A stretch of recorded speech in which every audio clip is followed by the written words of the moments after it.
Grapes have been grown in Catalonia for over 2,000 years. Mediterranean ports provided a gateway for Phoenician, Greek, and Roman influences, and their winemaking traditions spread across the region. Thanks to the work of countless generations of wine growers, wine is now an integral part of our society and culture.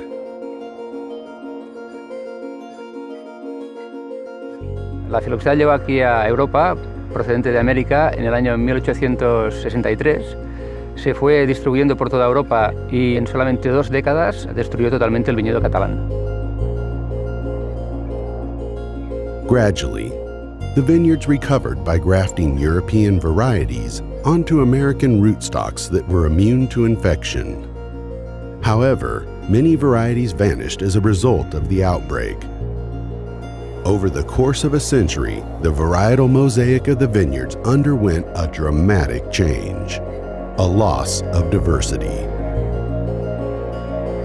La idea de recuperar variedades ancestrales catalanas surgió de mi padre en el año 82.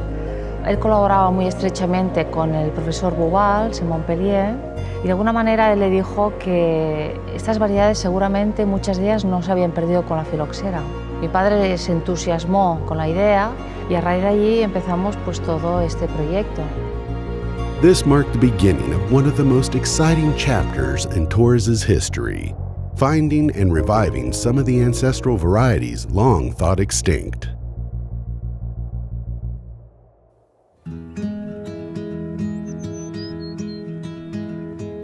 The first step was to find old vines that were no longer being cultivated. We decided to call on Catalan wine growers for help.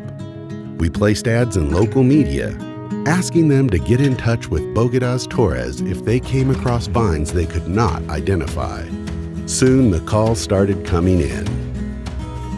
Las llamadas eran de todo tipo, desde gente que eran viticultores, pero no sabían de qué cepa se trataba en ese caso concreto, hasta gente de ciudad que habían heredado un viñedo pero no conocían nada de viticultura. O en otras ocasiones había gente que había visto cepas alrededor de árboles, pero que no sabían identificar si era una cepa o qué era. Many of these old vines were hidden amid thick vegetation or growing in remote corners, protected from phylloxera by natural barriers for over a century.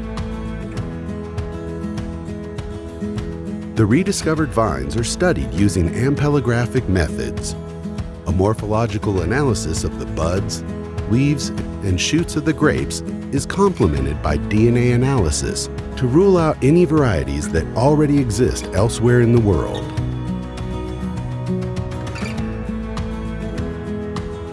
Once the varieties have been classified, we harvest the grapes to produce microvinifications, which allow us to evaluate the enological potential and organoleptic quality of the wines. Before propagating the plant, it is important to check for viruses. If the vine is infected, it is treated and subsequently reproduced in vitro, acclimatized, and then propagated. The buds or scions are then grafted using traditional techniques or top grafted in the field.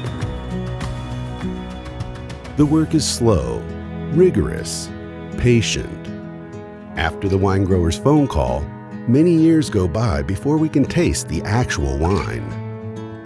After 35 years, we have revived over 50 varieties. Some of them have great enological potential. The recovery of the ancestral vines of Catalonia is maybe the most important project that Torres has done during the past decades. We are building a bridge to recuperate our history, our heritage in viticulture.